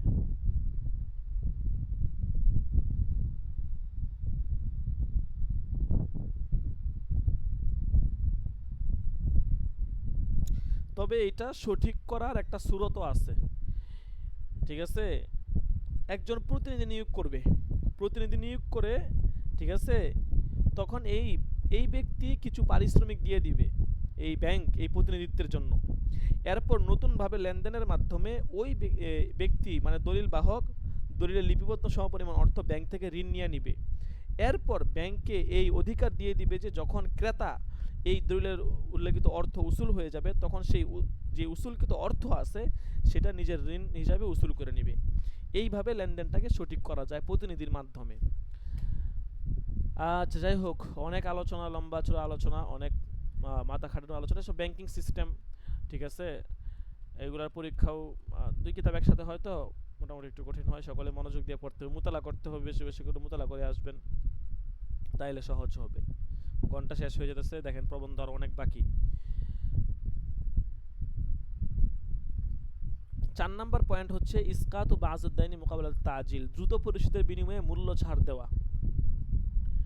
ঠিক আছে, অনেক সময় এমন হয় যে 6 মাসে আপনি কিস্তি করছেন, তো সেইটা আপনার ৬,০০০ টাকা। কিন্তু অনেক সময় বিক্রেতারা বলে যে ভাই আপনি যদি ৩ মাসের মাথায় দেন তাহলে আপনি হচ্ছে যে ২,০০০ টাকা দিলেই চলবে। ঠিক আছে, ফিকহের পরিভাষায় এই জাতীয় লেনদেনকে বলা হয় দআওয়া তাআজ্জাল। ঠিক আছে, ওয়াকাদ ইখতালাফাল ফুকাহা ফি হুকমিহা। এই দআওয়া তাআজ্জালের আসলে হুকুম কি এ ব্যাপারে ফুকাহা কেরামের ইখতিলাফ আছে। সাহাবায়ে কেরামের মধ্যে আব্দুল্লাহ ইবনে আব্বাস, তাবিঈনদের মধ্যে হযরত ইব্রাহিম নাখঈ এবং শাফি মাযহাবের শায়েখ আবু সাউর, হ্যাঁ, ওনারা এটাকে জায়েজ বলছেন। আবার সাহাবায়ে কেরামের মধ্যে অনেক ছিলেন, হ্যাঁ, আপনার হচ্ছে যে আব্দুল্লাহ ইবনে উমর, যায়েদ ইবনে সাবেদ, তাবিঈনদের মধ্যে ছিলেন মুহাম্মদ ইবনে সিরিন, হযরত হাসান বসরি, হ্যাঁ, এরপরে ইমাম শাবি, হ্যাঁ, ওনারা এটাকে নাজায়েজ বলছেন। চার মাযহাবও ইমামদের অভিমত এটা, ওনারা নাজায়েজ বলছেন কি এই দআওয়া তাআজ্জাল। আর এই বিষয়ে আবার পরস্পর বিরোধী দুইটা হাদিসও পাওয়া যায়। সনদের ক্ষেত্রে আবার উভয় হাদিসটাই দুর্বল। প্রথম হাদিসটা ইমাম বাইহাকী রহমতুল্লাহ আলাইহি সনদ সহকারে হযরত আব্দুল্লাহ ইবনে আব্বাস থেকে বর্ণনা করেছেন। ঠিক আছে, প্রথম হাদিসটা কি, যে লাম্মা আমারুন নবী সাল্লাল্লাহু আলাইহি ওয়াসাল্লাম বিইখরাজি বনি নযর ইবনে মদিনা জাআহু নাসুম মিনহুম, যে যখন নবী করিম সাল্লাল্লাহু আলাইহি ওয়াসাল্লাম বনি নাজির গোত্রকে মদিনা মুনাওয়ারা থেকে বের হয়ে যাওয়ার নির্দেশ দিলেন, তাদের মধ্য থেকে একদল লোক এসে তখন হুজুর সাল্লাল্লাহু আলাইহি ওয়াসাল্লামের কাছে আরজ করলো, হে আল্লাহর রাসূল, আপনি বনি নাজির গোত্রকে মদিনা থেকে বের হয়ে যাওয়ার নির্দেশ দিয়েছেন, অথচ মানুষের কাছে তাদের অনেক ঋণের টাকা পাওনা রয়েছে যা লেনদেনের সময় এখনো আসেনি। তখন হুজুর সাল্লাল্লাহু আলাইহি ওয়াসাল্লাম বললেন, দউ ওয়া তাআজ্জালু, যে সময় কমিয়ে দ্রুত দ্রুত পরিশোধ করে নাও। তাহলে এখানে বোঝা গেল ধরুন কথা কথা 1 বছরের টাইম ছিল 10,000 টাকা, সময় কমাও 10 মাস, পরিশোধ করো 8,000। এইভাবে রাসূল আদেশ করেছেন দউ ওয়া তাআজ্জালু। এই হাদিসের মাধ্যমে এই ধরনের লেনদেন জায়েজ আছে বলে মনে হয়। কিন্তু আরেকটা হাদিস আছে যে হাদিসটা এর বিপরীত, যেটা বলতেছে যে আনিল মিকদাদ ইবনে আসওয়াদ রাদিয়াল্লাহু আনহু ক্বালা আসলাফতু রাজুলান মিয়াতা দিনারিন, যে মিকদাদ ইবনে আসওয়াদ থেকে বর্ণিত যে তিনি বলেন, আমি এক ব্যক্তিকে 100 দিনার ঋণ দেই। এরপর হুজুর সাল্লাল্লাহু আলাইহি সাল্লাম যেই যুদ্ধ বাহিনী প্রেরণ করেছিলেন তাতে আমার নামও এসে যায়। আমি ওই ব্যক্তিকে বললাম, তুমি যদি এখনই আমাকে 90 দিনার দিয়ে দাও তাহলে আমি তোমার জন্য 10 দিনার ছেড়ে দিব। তখন এই প্রস্তাবে ওই ব্যক্তি রাজি হয়ে গেছে এবং সাহাবী বলেন যে আমি তখন 90 দিনার তার কাছ থেকে নিয়ে নিলাম। এরপর এই ঘটনা যখন রাসূলের কানে যায়, তিনি ইরশাদ করেন, হে মিকদাদ, তুমি নিজেও সুদ খেলে এবং অন্যকেও সুদ খাওয়াইলা। ঠিক আছে, এটা সুনানুল কুবরা লিল বাইহাকী 6 নম্বর খণ্ডের 28 নম্বর পৃষ্ঠায় এই হাদিসটা আছে এবং উভয়টা হাদিসের সনদে কিন্তু দুর্বল। এবং ইমাম বাইহাকী এই কথাটা বলেই দিছেন যে বিআন্না কুল্লা ওয়াহিদিন মিনাল হাদিসাইন দাঈফুন মিন জিহাতিল ইসনাদ ফালা তাকুম বিআই মিনহুমা হুজ্জাহ, এবং কোনোটাকে দলিল হিসেবে উপস্থাপন করা হিসেবে সঠিক হবে না যেহেতু সনদ দুর্বল। এরপরে এখানে সনদ কেন দুর্বল এই কথা বলছে। ঠিক আছে, এরপরে এখানে একটা খুলাসা কথা টানছে, সনদগুলা কেন দুর্বল এগুলা বলছে, এগুলো তো জরুরি না। ঠিক আছে, এরপরে একটা খুলাসা আছে, দেখেন যে হাসিলু হাদাল জওয়াবি আন্নাল মুসলিমিনা কানু ফি হালাতিল হারবি মা বনি নজর ফাকান্না ইয়াজুজু লাহুম আইয়াকবাজু আলা জামি আমওয়ালিহিম ফি তিলকাল হালাতি। আচ্ছা, এখানে বলছে যে উপরে যে আলোচনাটা গেল আর কি, হ্যাঁ, এটাতে এই কথাটা স্পষ্ট হয়ে যায় যে ঋণের যেই পরিমাণ ছাড় দেওয়া হয়েছিল এটা মূলত সুদের অন্তর্ভুক্ত। ঠিক আছে, মূল সম্পদের অংশ ছিল না এটা। এজন্য ফুকাহায়ে কেরাম দআওয়া তাআজ্জাল এটা লেনদেন হারাম বলছেন। ইমাম মালিক রহমতুল্লাহ আলাইহি, যায়েদ ইবনে সাবিত এবং আব্দুল্লাহ ইবনে আব্বাস ওনারা এই কথা বলেছেন এবং এটা ওনাদের দলিল পাওয়া যায়। দেখেন এখানে বলছে ক্বালা মালিকুন ওয়াল আমরুল মাকরুহুল্লাযী লা ইখতিলাফা ফিহি ইনদানা আইয়াকুনা লির-রাজুলি আলা রাজুলিদ দাইনি ইলা আজলিন ফায়াদু ইনদাত তালিব ওয়া ইয়াজলুল মাতলুব। ঠিক আছে, এরপর ইমাম মুহাম্মদের কথা বলছেন। হ্যাঁ, ইমাম মুহাম্মদ তার মুয়াত্তা কিতাবে যায়েদ ইবনে সাবিতের বর্ণনা আনছেন, এটা বলছেন। এরপরে আল্লামা ইবনে কুদামা রাহমাতুল্লাহি আলাইহি, হ্যাঁ, ওনার কথাটাও এখানে আনছেন। বুঝতে পারছেন কথা? আচ্ছা, এই আর কি। এরপরে এখানে আরো কিছু আলোচনা আনছে, ওগুলো তো জরুরি না, মূল মূল আলোচনা চলে আসলাম, শেষ হয়ে গেল। এখন বলছে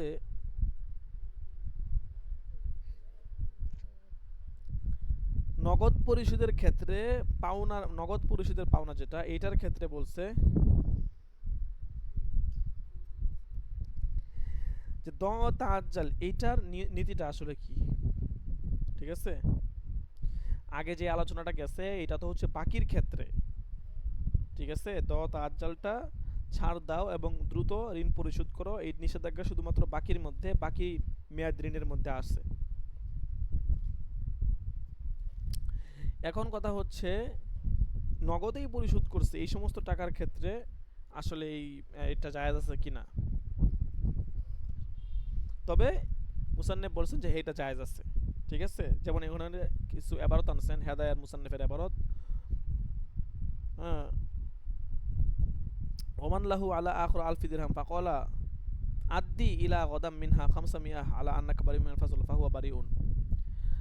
যে কথার কথা, কোনো ব্যক্তি কারো কাছে 1000 দেরহাম পাওনা আছে, ঋণদাতা বলল আগামীকাল তুমি আমাকে 500 দেরহাম পরিশোধ করে দিলে অতিরিক্ত প্রদান করা থেকে মানে তোমার বাড়িও জিম্মা হয়ে যাবে তুমি, এটা জায়েজ আছে।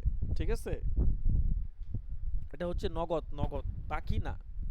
ঠিক আছে, অনেক সময় এমন হয় আপনি দোকানে একটা কোনো কিছু কিনতে গেছেন, বলছে যে এখন যদি এটা তুমি কিনো তাহলে এত টাকা দিয়ে তুমি কিনতে পারবা, তোমার জন্য 10 টাকা ছাড় দেওয়া হইলো। ঠিক আছে, মালিকে মাযহাবে এটা জায়েজ আছে, ফুকাহা কেরাম এটাকে জায়েজ বলছেন। ঠিক আছে, মানে এখানে একটা কথা বলছে যে দেখেন, মালিকি মাযহাবের একটা কথা বলছে, দেখেন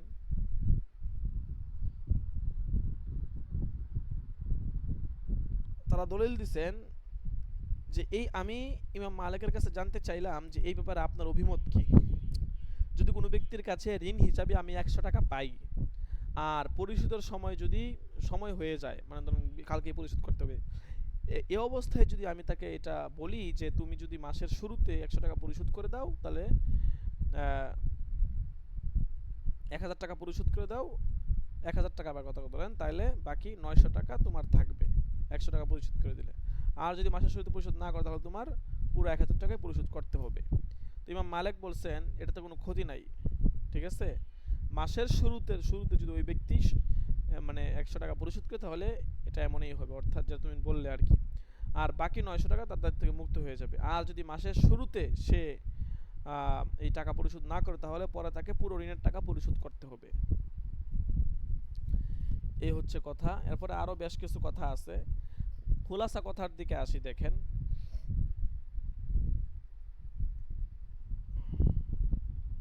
ফাহাদা তাসরিহুম মিনাল উলামা আল হানাফিয়্যা আল মালিকিয়্যা। এই যে উপরোক্ত কথাবার্তা গেছে, এখানে নাওয়াজিল গ্রন্থের কিছু কথা আনছে। ঠিক আছে, যে মালিকি মাযহাবের ফুকাহায়ে কেরাম এর মতে তাৎক্ষণিক পাওনা মানে যে সমস্ত বিষয়, এটা নিতে জায়েজ আছে। আর এই কথাটাও সর্বজন বিদিত যে মালিকি মাযহাবের ফুকাহায়ে কেরাম ছাড়াও অনেক ফুকাহায়ে কেরাম এটাকে জায়েজ বলছেন। তৎক্ষণাৎ, যে টাকা পাওয়ার কথা ধরেন 3 দিন পরে, এখন বলছে এখন এই মুহূর্তে দিয়ে দিলে তুমি হচ্ছে যে তোমার এত টাকা দিলেই চলবে। ঠিক আছে, আচ্ছা।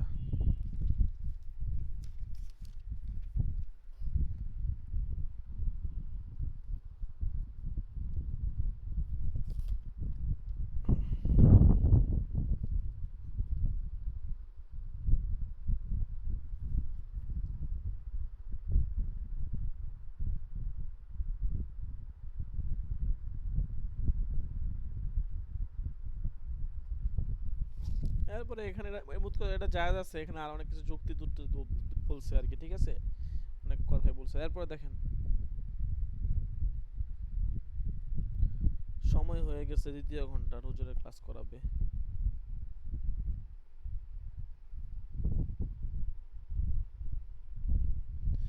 দীর্ঘমেয়াদী ঋণের ক্ষেত্রে মেয়াদ মানে উত্তীর্ণ হওয়ার আগেই পরিশোধ করা হলে বিনা শর্তে ছাড় দেওয়া যায় আছে কিনা, বা এটার পদ্ধতিটা কি আর কি। ঠিক আছে,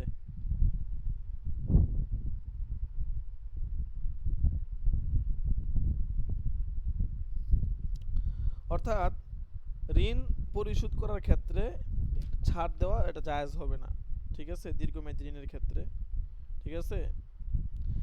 বিনা মানে নিঃশর্তভাবে আর কি হচ্ছে যে আপনার ছাড় দিবে, ঠিক আছে, মুতলাকভাবে ছাড় দিয়ে দিতে পারবে, কোনো বিশেষ কোনো শর্ত আরোপ করতে পারবে না, ঠিক আছে।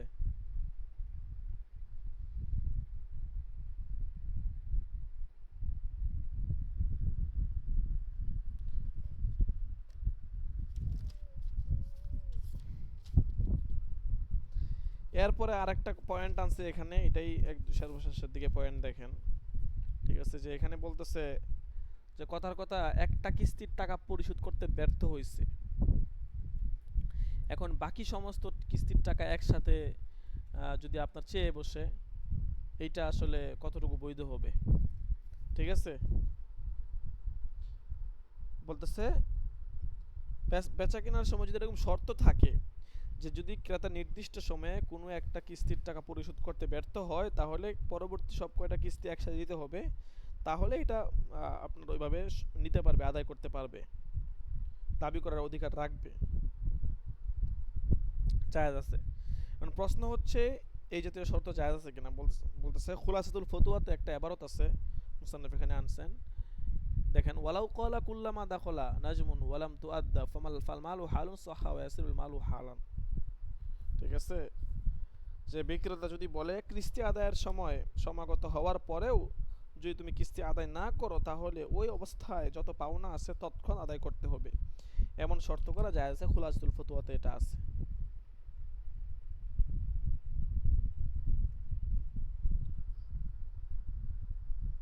সুতরাং মোট কথাটা যায় আছে, এটা হলো কথা আর কি, ঠিক আছে। এরপরে 6 নম্বর বিষয় দেখেন, কিস্তির টাকা পরিশোধের জন্য মাসাল তাবিজ আনসারুল মাতল, কিস্তির টাকা পরিশোধে যদি টাল বাহানা করে তাহলে ক্ষতিপূরণ ধার্য করার হুকুম কি। প্রথমে এখানে উনি যে কথাটা বলছেন যে অনেক সময় মানুষ বাধ্য হয়ে কিস্তির টাকা সময় মতো দিতে পারে না, কেউ ইচ্ছা করে টাল বাহানা করে না, যেমন বলছে ওয়াইনকা নাদু উসরাতিন ফানাজিরাতুন ইলা মাইসারো, ঠিক আছে, যে ঋণ গ্রহীতা যদি অভাবগ্রস্ত হয় তাহলে ফানাজিরাতুন ইলা মাইসারো, সচ্ছলতা আশা রাখ পর্যন্ত তাকে হচ্ছে সুযোগ দিবে, ঠিক আছে।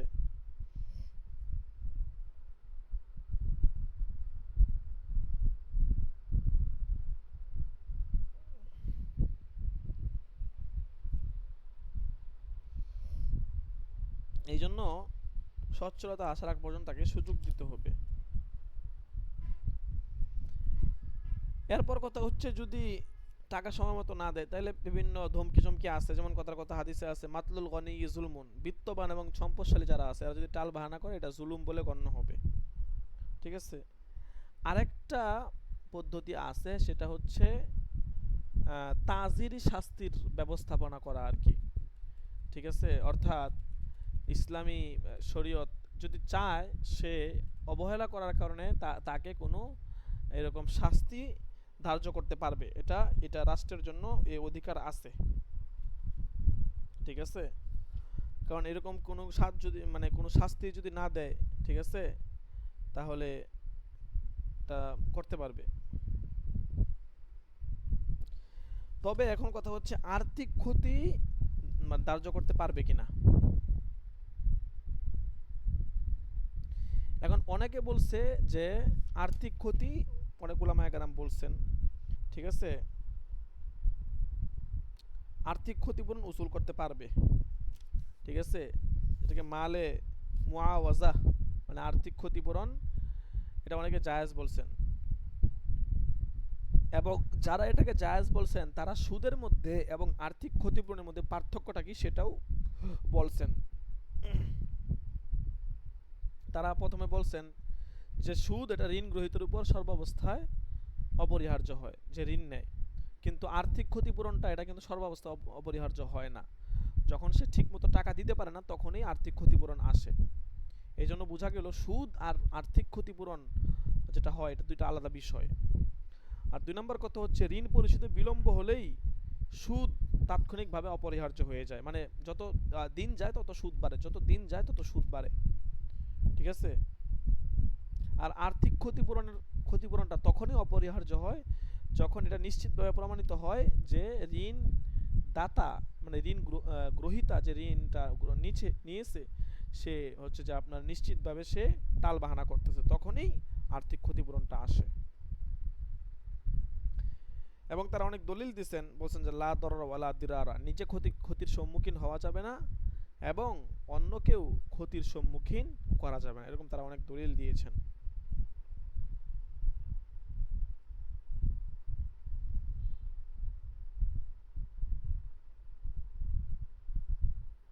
এরপরে হাদিসেও আছে, এক হাদিসে রাসূল বলছেন লাইয়ুল ওয়াজিদি ইয়াহিল্লু উকুবাতাহু ওয়া ইরজাহু, যারা বিত্তবান আছে এদের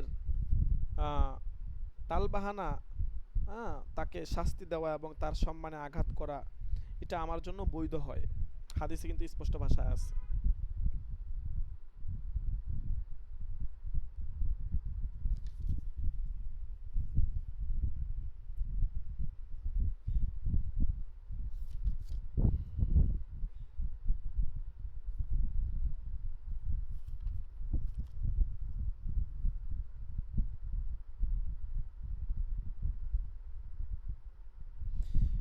এখন অনেক উলামায়ে কেরাম জায়েজ বলছেন, অনেকে জায়েজ বলেন। এখন মুসান্নেফ কি বলছেন, মুসান্নেফ শেষের দিকে আইসা একটা কথা বলছেন যে আমার দৃষ্টিকোণ থেকে তালবাহানা যারা করে এদের উপর আর্থিক ক্ষতিপূরণ ধার্য করার শরীয়ী দৃষ্টিকোণ থেকেও এটা টালবাহানার পেরেশানি, এটা মানে এটা লাঘবের কোনো সমাধান না। মানে আর্থিক ক্ষতিপূরণ ধার্য করলে তারা যে টালবাহানা করবে না, এটা আসলে কোনো সমাধান না।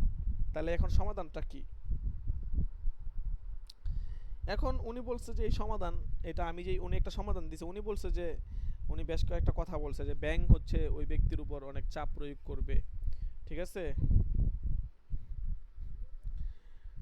অনেক চাপ প্রয়োগ করবে ইত্যাদি ইত্যাদি, ঠিক আছে, ইত্যাদি আর অনেকগুলো সুরত বলছেন। কিন্তু এটা তো আসলে বর্তমান সময়ে এটা আসলে বাস্তবায়ন করা সম্ভব নয়, ঠিক আছে।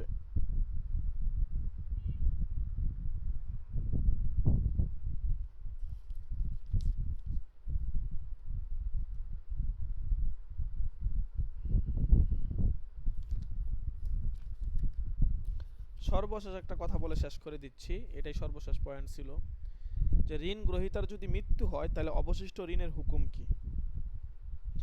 এ বিষয়ে ফুকাহে কেরাম অনেক অনেক রকম কথা বলছেন। হানাফি, শাফি এবং মালিকি মাযহাবের মোটামুটি সকল ফুকাহে কেরাম একমত যে ঋণ গ্রহীতার মৃত্যুর কারণে মেয়াদে ঋণটা এটা তাৎক্ষণিকভাবে আদায় করাটা আবশ্যক হয়ে যায়। অর্থাৎ যে ঋণটা মেয়াদি ছিল এটা কি করতে হয়, নগদ নগদ আদায় করতে হয়। 6 মাসের মেয়াদি ঋণ ছিল, কিন্তু ঋণ গ্রহীতার মৃত্যু হয়ে গেলে এই ঋণটা নগদ নগদ পরিশোধ করতে হয়। তখন ওই চুক্তি যেটা করা হয়েছিল তার সাথে ওই চুক্তিটা আর কি থাকে না, বহাল থাকে না। আল্লামা ইবনে কুদামা রহমতুল্লাহ আলাইহি এখানে কিছু এবারত আনছেন। তিনি বলছেন যদি কারো মৃত্যু হয়ে যায় আর সেই ব্যক্তি যদি মেয়াদি ঋণগ্রস্তে মানে আবদ্ধ থাকে, তাহলে তাহলে তার এই মৃত্যুর কারণে তার রেখে যাওয়া অর্থের ঋণ তাৎক্ষণিকভাবে আদায় করা ওয়াজিব হইব কিনা। তিনি দুইটা মত বলছেন। প্রথম মত বলছেন যে যদি এই ঋণের কথা ওয়ারিশরা স্বীকার করে তাহলে তাৎক্ষণিকভাবে আদায় করা আবশ্যক হবে না। মানে ওয়ারিশরা যদি ঋণের কথা স্বীকার করে তাহলে বলতেছে তাৎক্ষণিকভাবে আদায় করা ওয়াজিব হবে না, এটা উনি বলছেন। দ্বিতীয় কথা হচ্ছে ঋণ গ্রহীতার মৃত্যুর কারণে তার রেখে যাওয়া যে ঋণ এটা তাৎক্ষণিকভাবে আদায় করা ওয়াজিব হবে, এটা ইমাম শাফি রহমতুল্লাহ আলাই এবং ইব্রাহিম নাখি রহমতুল্লাহ আলাই, হ্যাঁ, ওনারা এই মত দিয়েছেন, ঠিক আছে। পরীক্ষা আসলে এখানে যে ইখতিলাফগুলো আছে এগুলো সহ লিখে দিবেন।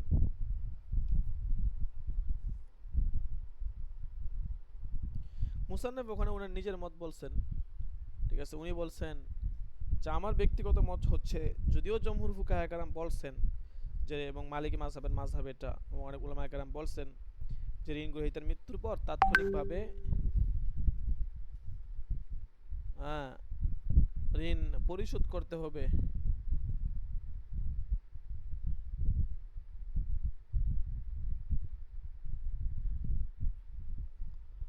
তাৎক্ষণিকভাবে ঋণ পরিশোধ করতে হবে, যদিও জমহুর ফুকাহে কেরাম বলছেন, কিন্তু ঋণ গ্রহীতার মৃত্যুর পরে তাৎক্ষণিক পরিশোধ করা ওয়াজিব, এটা মুসান্নিফের অভিমত, মানে আল্লামা তাকি উসমানী সাহেবের অভিমত। উনি এটার কারণ বলছে যে কেন। উনি বলতেছে যে কিস্তির ব্যবসা এবং মুরাবাহার ব্যবসা এগুলো একটা সময়ের বিনিময়ে হয়ে থাকে, নির্দিষ্ট সময়ের বিনিময়ে, 6 মাস, 1 বছর, 2 বছর, এরকম নির্দিষ্ট একটা মেয়াদের বিনিময়ে এই ব্যবসাটা হয়ে থাকে। ঠিক আছে।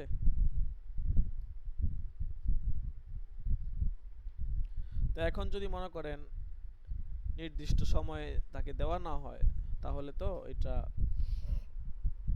তার তার জন্য কষ্টকর হয়ে যাবে ওয়ারিসদের জন্য। ঠিক আছে।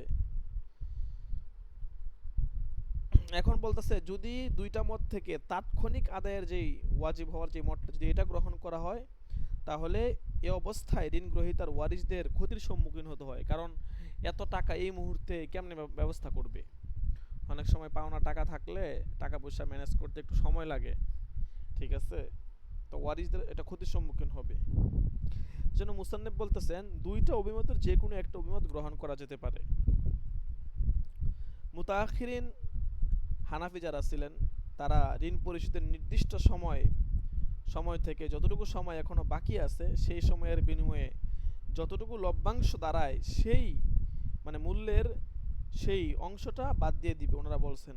তারপর ঋণ গ্রহীতা ত্যায্য সম্পদে শুধু অতীতকালের বিপরীতে যে মূল্য আসে সেটা উসুল করে নিবে। আর হাম্বলি মাযহাবের মত গ্রহণ করতে যদি কেউ করতে চায় সেটাও করতে পারবে, কোনো সমস্যা নেই। অর্থাৎ আগে যেমন একটা মেয়াদি ঋণ ছিল এখনও মেয়াদি ঋণই থাকবে। আর মালিকি মাযহাবে বলছে যে নগদ আবশ্যক হবে। আর আমাদের হানাফি মাযহাবের ফুকাহা মুতাআখিরিন উলামায়ে কেরাম বলছে যে লভ্যাংশ যেটা আছে ওইটা আপনার হিসাব থেকে বাদ দিয়ে দিবে। ঠিক আছে। বাদ দিয়ে তারপর হচ্ছে যে আপনার মূল টাকাটা আদায় করবে। মুসান্নেফ শেষের দিকে এসে বলতেছেন হাম্বলি মাযহাব যেটা আছে এটাই গ্রহণ করাটাই মুনাসেব হয়। ঠিক আছে। অর্থাৎ সমস্ত ঋণগুলো আপনার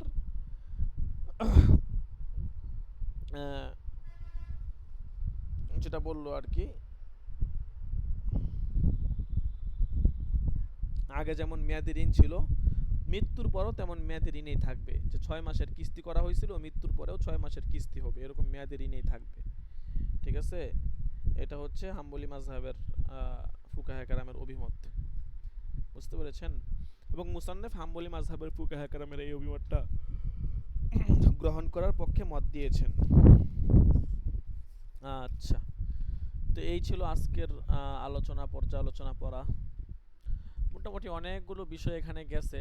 পরীক্ষার মধ্যে আহকামুল বাইবিত তাকসিরটা থেকেই আপনার একটা দুটা প্রশ্ন চলে আসে। ঠিক আছে। পুরো একটা প্রশ্ন আহকামুল বাইবিত তাকসির থেকে আসে। ঠিক আছে। আর অনেক লম্বা চূড়া কিতাব, তো এগুলো আসলে বুঝাটা অনেক কঠিন। ঠিক আছে। মানে আপনাদেরকে নিজেদেরকে মুতালা করা লাগবে। ঠিক আছে। এখানে আমরা দেখা গেছে একটু সময় নিয়ে মুতালা করে আসি, শুধু যেই মূল কথাগুলো আছে সার নির্যাসগুলা এগুলা বলতে হয়, বিস্তারিত আলোচনা করা আসলে সম্ভব না। ঠিক আছে।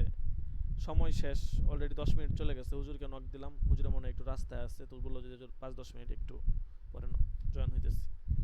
তো এই হচ্ছে বিষয়। তো এই জন্য আজকে সময় পেলাম দেখে পুরোটা শেষ করা গেল, ভাবছিলাম শেষ করা যাবে না। আপনারা হচ্ছে যে মুতালা করবেন নিজেরা। ঠিক আছে। পিডিএফটা তো অনেকের কাছেই আছে, পিডিএফটা দেখে মুতালা করবেন, না থাকলে আমাদের কাছ থেকে নিয়ে নেবেন। আর কারো সম্ভব হলে মূল কিতাব কিনে নেবেন। ঠিক আছে। টাকা তো আর খুব বেশি না, কিতাব কিনে পড়াশোনা করার চেষ্টা করবেন। ঠিক আছে। তারপরে যদি একান্ত না পারেন সেই ক্ষেত্রে তো কি আর করার, হয়তো আপনার 2-4 জন ছাত্র কিতাব কিনছিল, 4 থেকে 5 হাজার টাকার মতো খরচ হয়েছে আর কি, মোটামুটি সবগুলো কিতাবই চলে আসছে। তো সরাসরি কিতাব কিনে পড়ার চেষ্টা করবেন। ঠিক আছে। এতে করে ফায়দা বেশি হয়। তবে পিডিএফ দিয়ে পড়া তো মনে করেন একটা দায় সারা পড়া হয় আর কি, ওরকম পড়া তো আর যায় না। ঠিক আছে। আর আপনাদের মোটামুটি মিশকাত জামাত, তারপরে তাফসির, দাওরায়ে হাদিস সব জামাতের মোটামুটি ফলাফল দেওয়া হয়ে গেছে, শুধু আপনাদেরটা বাকি আছে। আশা করা যায় ইনশাল্লাহ হয়তো এই সপ্তাহে বা সর্বোচ্চ আগামী সপ্তাহ লাগবে আর কি। এই সপ্তাহে চেষ্টা করবো ইনশাল্লাহ, সব কিছু রেডি করা হচ্ছে। এই সপ্তাহে সম্ভব না হইলে হয়তো সম্ভব একটু কষ্টকর হয়ে যেতে পারে, আগামী সপ্তাহে ইনশাল্লাহ আপনাদের ফলাফল চলে আসবে। ঠিক আছে, এই হচ্ছে বিষয়। তো আপনারা সকলেই মুতালা করবেন। ঠিক আছে, পরবর্তী অধ্যায়টা হচ্ছে বাইবিত তাআতি ওয়াল ইস্তেজরার, দরদাম ছাড়া হাত বোহাত লেনদেন। এবং তাআতি মানে হাত বোহাত লেনদেন করা, আর ইস্তেজরার মানে হচ্ছে দোকানের কাছ থেকে অল্প অল্প পণ্য সামগ্রী নেওয়া এবং পরে মূল্য পরিশোধ করা। ঠিক আছে, এটা হচ্ছে, এটা দুইটা লেনদেনের কথা আলোচনা করবে। একটা হচ্ছে বাইবিত তাআতি, হাত বোহাত লেনদেন, ঠিক আছে, হাতে হাতে বেচা কেনা। আর একটা হচ্ছে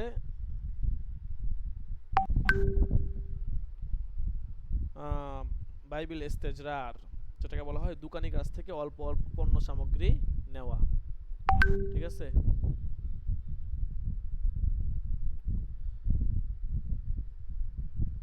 যারা আমাদের কাছ থেকে পিডিএফ নিয়েছেন তাদের কাছে যদি পিডিএফ না থাকে নিয়ে নেবেন।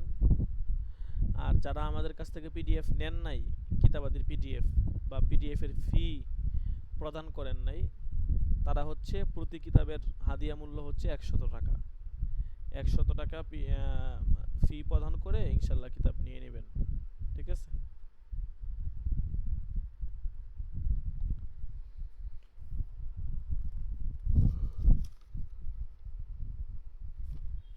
আচ্ছা,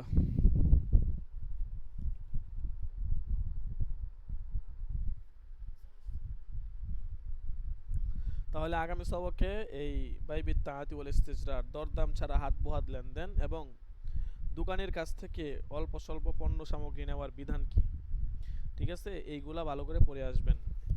এই দেখেন বিশাল বড় অধ্যায়, মানে প্রবন্ধ আর কি, 2 নাম্বার প্রবন্ধ না, দেখেন 51 নাম্বার পৃষ্ঠা থেকে শুরু হয়েছে, দেখেন কোথায় গিয়ে শেষ হয়।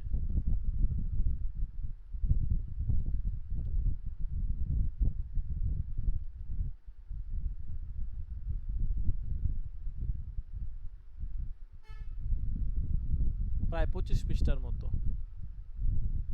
ঠিক আছে, মোটামুটি ভালোই লম্বা চূড়া আলোচনা।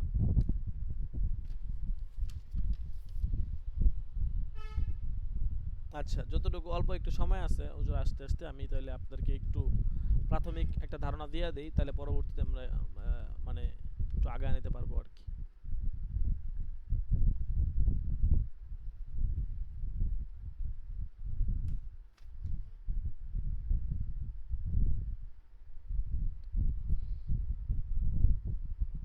বাইবিল ইস্তেজরার এইটা মূলত আপনার ইস্তাজারুল মাল থেকে নেওয়া হয়েছে, যেটা মূল অর্থ হচ্ছে অল্প অল্প করে পণ্য সামগ্রী গ্রহণ করা। ঠিক আছে, মুতাআখিরিন ফুকাহায়ে কেরাম ওনারা বলেন যে বাইবিল ইস্তেজরার বলা হয় কোনো ব্যক্তি নিজের প্রয়োজন অনুযায়ী অল্প অল্প করে দোকানির কাছ থেকে পণ্য সামগ্রী নিবে। পণ্য সামগ্রী নেওয়ার মানে নেওয়ার সময় প্রত্যেকবার ইজাব কবুল বলাটা যেমন অনুপস্থিত থাকে, অনুরূপভাবে দরদাম এটাও অনুপস্থিত থাকে। এটাকে বলা হয় বাইউল ইস্তেজরার। ঠিক আছে, পরীক্ষা অনেক সময় আসে বাইউল ইস্তেজরার কাকে বলা হয়। ঠিক আছে, আর বাইবিত তাআতি কাকে বলা হয়, দেখেন প্রথমটা বাইবিত তাআতির আলোচনা, এরপর হচ্ছে বাইবিত ইস্তেজরার। বাইবিত তাআতি হচ্ছে হাত বোহাত বেচা কেনা, অর্থাৎ ক্রেতা বিক্রেতা চুক্তির সময় মৌখিকভাবে ইজাব কবুল কিছুই বলবে না, যেটা আমরা করি আর কি, দোকানে যাই, যেটা কিনতে মন চাই কিনি। ঠিক আছে,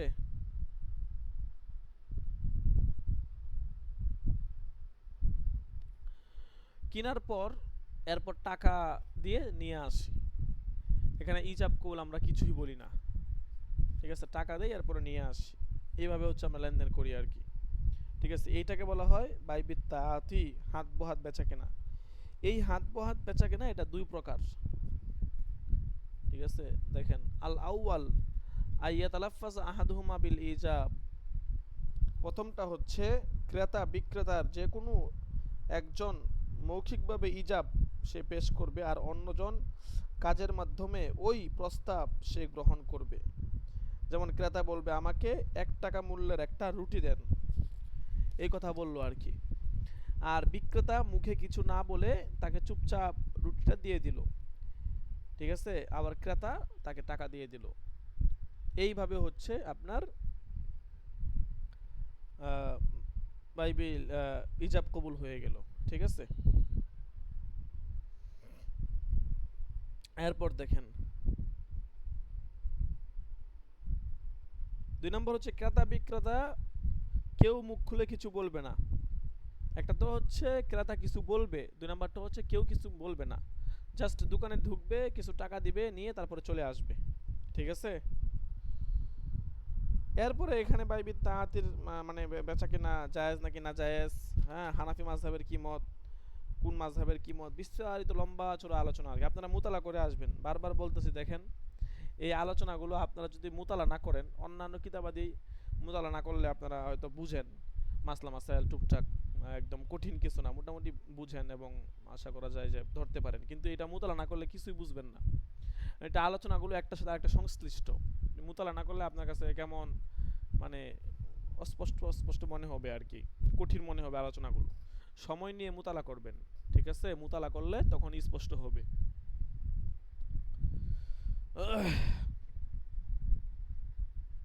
যাই হোক, যারা আছেন সকলকে বলবো শেষ পর্যন্ত ইনশাল্লাহ আল্লাহ তাআলার কাছে দোয়া করবেন যেন বছরের শেষ পর্যন্ত এরকমভাবে একসাথে সকলেই মিলেমিশে থাকতে পারেন।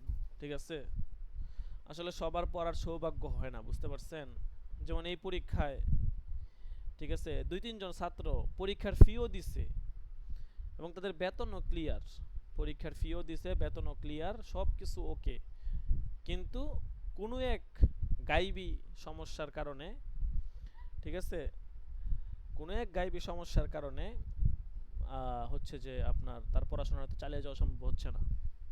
ঠিক আছে, এই জন্য আমি ছোট মানুষ, আপনাদের অভিজ্ঞতার জায়গা থেকে আপনাদেরকে যেটা বলবো আর কি, মাঝখানে একদিন, অনেক দিন আগে একবার গ্রুপে মেসেজ দিয়ে বলছিলাম কথাটা, যে অনলাইন বলে কেউ অবহেলার দৃষ্টিতে দেখবেন না। ঠিক আছে, অনলাইনে কি পড়াশোনা, আপনি যদি অবহেলার দৃষ্টিতে দেখেন বা আপনি যদি গুরুত্ব না দেন, ঠিক আছে, তাহলে দেখবেন যে দিন শেষে আপনি বাদ পড়ে যাবেন। ঠিক আছে, নিয়মিত ক্লাস করবেন, পরীক্ষা দিবেন। আর যদি দেখা গেছে নিয়মিত ক্লাস টাস না করেন, নিজের মতো করে পড়াশোনা করেন, পরীক্ষাটা দেন, ওই ভালো ফলাফল করতে পারবেন না, এটা সম্ভব না। ঠিক আছে, এই জন্য এটা সপ্তাহে যেহেতু অল্প কয়েকদিন ক্লাস হয়, মাত্র 3 দিন ক্লাস হয়, তো লম্বা টাইম ক্লাস হয় না, অল্প সময় ক্লাস হয়। ঠিক আছে, ক্লাসগুলো করবেন। 2-3টা পরীক্ষা হয় মেইনলি, সারা বাংলাদেশে সব জায়গাতে 3টা পরীক্ষা, আপনার পরীক্ষাগুলো নিয়মিত দিবেন। ঠিক আছে, এভাবে গুরুত্ব দেওয়া লাগবে। যেমন আমাদের তাফসির বিভাগে ধরেন অনেক শিক্ষার্থী আছে, মোটামুটি আপনাদের চেয়ে কম তুলনামূলক, কিন্তু ক্লাস সবাই করে না। ঠিক আছে, 2-4 জন করে আর কি। তো ব্যাপারটা হচ্ছে যে বিষয়টা সম্পূর্ণ নির্ভর করে আমার আপনার গুরুত্বের উপর। আমরা যদি গুরুত্ব দেই তাহলে হচ্ছে এটা একটা ভালো ফলাফল আপনি পাবেন। বছর শেষে যখন দেখবেন যে আপনার মার্কশিট রেজাল্টের মধ্যে মুমতাজ জাইজিদ্দান ফলাফল আসছে, তখন আপনার ভালো লাগবে যে না যাক, সারা বছর মেহনত করে একটা কাজে লাগছে। ঠিক আছে, আর আপনি যদি ক্লাসে উপস্থিত না থাকেন নিয়মিত, বারবার বলা হয়েছে, পরীক্ষার আগেও বলা হয়েছে যে অনেক শিক্ষার্থী এমন থাকবে, আপনি হয়তো ভালো নাম্বার পাবেন কিন্তু আমরা আপনাকে ওই নাম্বার দিব না, আপনি 80 পেলে আমরা আপনাকে 70 দিব। এর মধ্যে অন্যতম একটা কারণ আপনার ক্লাসের অনুপস্থিতি। ঠিক আছে, জন্য ক্লাসে উপস্থিতিটা এটা খুবই জরুরি বিষয়। এই বিষয়টার প্রতি আমরা ইনশাল্লাহ খেয়াল রাখবো। ঠিক আছে।